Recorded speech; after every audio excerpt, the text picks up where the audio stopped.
السلام علیکم اور یا علی مدد پیارے سامعین، میں ہوں فاطمہ اور میرے ساتھ ہیں ہمیشہ کی طرح ہمارے علم دوست ساتھی امان ساگر۔ 3 دنوں سے پوڈ کاسٹ نہ کر سکے، آج موقع ملا، امان ساگر ہمیں اویلیبل ہو گئے۔ شکریہ امان ساگر، پروگرام کے لیے وقت دینے کے لیے۔ وعلیکم السلام مولا علی مدد فاطمہ۔ ارے نہیں، شکریہ کی کوئی ضرورت نہیں، علم پھیلانا ہمارا میراث ہے۔ ارے واہ، آج تو بہت ہی خوبصورت اور تاریخی موضوع ہے۔ دل سے خوشی ہو رہی ہے کہ ہم بات کرنے جا رہے ہیں ایک ایسی ہستی پر جنہوں نے مسلمانوں کی علمی ترقی میں ایک نیا باب رقم کیا۔ بالکل امان، آج کا ہمارا موضوع ہے سر سلطان محمد شاہ آغا خان سوئم کی مسلمانان ہند کی علمی ترقی کے لیے کاوشیں۔ سبحان اللہ، اہل بیت علیہ السلام نے کمال ہی کر دیا، جو نہ صرف اسماعیلی مسلمانوں کے امام تھے بلکہ تحریک پاکستان کے ایک پھلال رہنما بھی۔ واہ، سننے والوں کو یہ جان کر حیرت ہوگی کہ آغا خان سوئم 2 نومبر 1877 کو کراچی میں پیدا ہوئے۔ آل رسول اولاد علی کا کراچی میں پیدا ہونا اور پاکستان کو بنانا، یہ تو پاکستانیوں کے لیے فخر کا مقام ہے۔ اور ان کی شخصیت، علم، بصیرت، روحانیت اور عملی حکمت کا کیا ہی امتزاج تھی۔ واہ، ان کا ویژن محض کتابی تعلیم تک محدود نہیں تھا، بلکہ وہ ایسے نظام تعلیم کے دائی تھے جس میں جدید علوم، ٹیکنالوجی اور دینی تربیت سب شامل ہوں۔ ہے نا امان؟ کیا خوب خیال تھا۔ آغا خان سوئم چاہتے تھے کہ علی گڑھ جیسے ادارے آکسفورڈ اور کیمبرج کے ہم پلہ ہوں۔ وہ سمجھتے تھے کہ مسلمان جب تک علم، اخلاق اور صنعت و تجارت میں آگے نہیں بڑھیں گے تب تک ترقی ممکن نہیں۔ بالکل صحیح فرمایا فاطمہ۔ بطور امام وقت انہوں نے تعلیمی اور رفاہی اداروں کے قیام میں قیادت فراہم کی اور اپنے آباء و اجداد کے فاطمی ورثے کو آگے بڑھایا۔ جیسے ماضی میں جامعۃ الازہر اور دارالعلم جیسے ادارے قائم ہوئے تھے۔ ارے واہ، کیا تاریخی تسلسل ہے۔ اور آپ جانتے ہیں امان، مغل سلطنت کے زوال کے بعد مسلمانان ہند فکری جمود اور تہذیبی انحطاط کا شکار ہو گئے تھے۔ ایسے وقت میں آغا خان سوئم نے امت کو جگانے کی کوشش کی۔ وہ چاہتے تھے کہ مسلمان جدید علم حاصل کریں تاکہ دوبارہ دنیا میں اپنی شناخت قائم کر سکیں۔ سبحان اللہ، کیا بات ہے فاطمہ۔ 1893 میں جب وہ صرف 16 برس کے تھے تو ان کی ملاقات نواب محسن الملک سے ہوئی، اور پھر 1896 میں سر سید احمد خان سے علی گڑھ میں ملاقات ہوئی۔ یہی ملاقات علی گڑھ یونیورسٹی کے قیام کی بنیاد بنی۔ سر سید احمد خان نے اس نوجوان میں قیادت کی جھلک دیکھی اور قوم کی ذمہ داری ان کے سپرد کی۔ کیا خوب منظر ہوگا۔ آغا خان سوم نے اس مشن کو اپنی زندگی کا مقصد بنا لیا۔ انہوں نے علی گڑھ کالج کو یونیورسٹی بنانے کے لیے خود 1,00,000 روپے عطیہ دیے اور پھر پورے ہندوستان میں چندہ مہم شروع کی۔ ان کی تقریریں سن کر لوگوں کے دلوں میں ایک نئی امید جاگ اٹھی۔ اس وقت سر سید احمد خان وصال فرما گئے تھے۔ سر آغا خان نے علی گڑھ یونیورسٹی بنائی، خود اس کے پہلے چانسلر رہے۔ جی فاطمہ، مولانا شبلی نعمانی نے تو کہا تھا 6 کروڑ مسلمان وہ کام نہ کر سکے جو آغا خان نے اکیلے کر دکھایا۔ یہی مہم تھی جس کا نعرہ تھا اب یا کبھی نہیں۔ کیا جذبہ تھا، کیا اخلاص تھا۔ ارے امان، مجھے تو وہ واقعہ یاد آ رہا ہے جب ایک ناقد نے پہلے 5,000 روپے دیے تو آغا خان سوئم نے اپنی ٹوپی اتار کر کہا، میں ایک فقیر کی مانند تم سے اسلام کے بچوں کے لیے بھیک مانگتا ہوں۔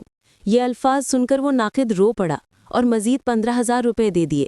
کیا اعلیٰ ظرفی تھی، کیا کردار تھا۔ سبحان اللہ، کیا شان تھی اس بزرگ امام کی۔ پھر اکتوبر 1920 میں علی گڑھ یونیورسٹی کو باضابطہ چارٹر ملا اور 17 دسمبر کو اس کا افتتاح ہوا۔ بعد میں آغا خان اسکالرشپ فنڈ قائم کیا گیا، جس سے کئی ممتاز تعلیمی رہنما تیار ہوئے۔ یہ سب ان کی علمی دوراندیشی کا نتیجہ تھا۔ بالکل امان، اور یہی نہیں، انہوں نے کراچی میں سائنسی تحقیق کے ادارے کے لیے 10 لاکھ روپے دیے۔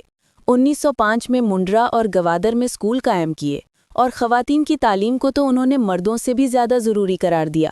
ان کا کہنا تھا کہ عورت پوری نسل کی تربیت کرتی ہے۔ واہ واہ، کیا خوب سوچ۔ 1946 میں گلگت بلتستان میں ڈائمنڈ جوبلی اسکولز کا قیام بھی انہی کے ویژن کا حصہ تھا۔ آغا خان سوئم کا ماننا تھا کہ علم ہی انسان کو روشنی دیتا ہے، اور وہ چاہتے تھے کہ یہ روشنی ہر گھر تک پہنچے۔ ایمان، سیاست کے میدان میں بھی وہ کسی سے کم نہ تھے۔ انہوں نے عالمی سطح پر مسلمانوں کے حقوق کی آواز بلند کی۔ یہی وجہ ہے کہ علامہ اقبال نے فرمایا، ہم نے اپنے مطالبات آغا خان کی رہنمائی میں پیش کیے. کیا خراج تحسین ہے؟ بالکل فاطمہ. آغا خان سوئم نے 11 جولائی 1957 کو وفات پائی اور ان کے بعد ان کے پوتے شاہ کریم الحسینی آغا خان چہارم امام مقرر ہوئے، جنہوں نے اپنے دادا کے مشن کو ادارہ جاتی شکل میں آگے بڑھایا. Aga Khan university, university of central Asia, Aga Khan اکادمیاں، یہ سب اسی روایت کا تسلسل ہیں. سبحان اللہ، کیا شاندار وراثت چھوڑی انہوں نے. یہ صرف ایک شخصیت نہیں بلکہ ایک عہد تھا جس نے امت کو علم، وقار اور ترقی کی راہ دکھائی، اور آج بھی ان کے نظریات ہمیں روشنی دیتے ہیں. ارے واہ، کیا خوب کہا فاطمہ. خلاصہ یہی ہے کہ سر سلطان محمد شاہ آغا خان سوئم ایک عظیم قائد، مفکر اور مصلح تھے. ان کے خدمات ہمیشہ یاد رکھی جائیں گی اور ان کے قائم کردہ ادارے آج بھی علم و خدمت کی مثال ہیں.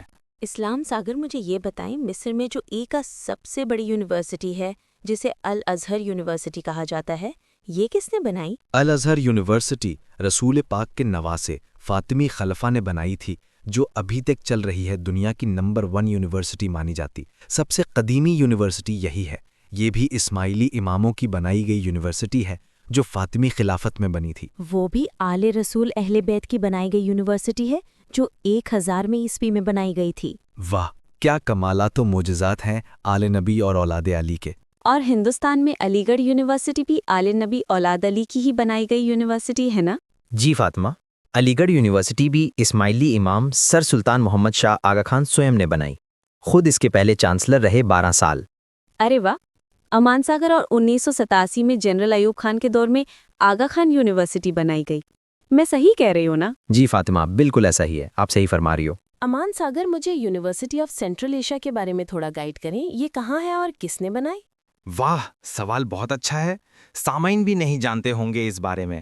یہ یونیورسٹی تاجکستان میں ہے اور اس یونیورسٹی کو بھی آغا خان چہارم حضرت امام شاہ کریم الحسینی علیہ السلام نے بنائی ہیں. یہ سینٹرل ایشیا کی سب سے بڑی یونیورسٹی مانی جاتی ہے. یہاں سینٹرل ایشیا کے تمام ممالک سے طالب علم پڑھنے آتے ہیں، جیسے آغا خان یونیورسٹی میں آتے ہیں. ارے واہ، مجھے تو اس کا پتہ ہی نہیں تھا. شکریہ امان ساگر، بہت اچھے معلومات فراہم کیے. امید ہے سامعین کو بھی پسند آئے. پیارے سامعین، اگر آپ کو آج کا پوڈ کاسٹ پسند آیا ہو تو ہمارے چینل کو سبسکرائب کریں، لائک کریں اور اپنے دوستوں سے ضرور شیئر کریں تاکہ علم اور تاریخ کی یہ روشنی مزید پھیلے. اور کامنٹ سیکشن میں ایک اچھا کامنٹ لکھ کر اپنی قیمتی رائے کا اظہار ضرور کریں. اگلے تاریخی پوڈ کاسٹ کا انتظار کریں. انشاءاللہ اگلے پوڈ کاسٹ میں ہم بات کریں گے امام سلطان محمد شاہ کے سیاسی نظریات اور عالمی کردار پر. تب تک کے لیے اللہ نگہبان. پیارے سامعین، اللہ نگہبان.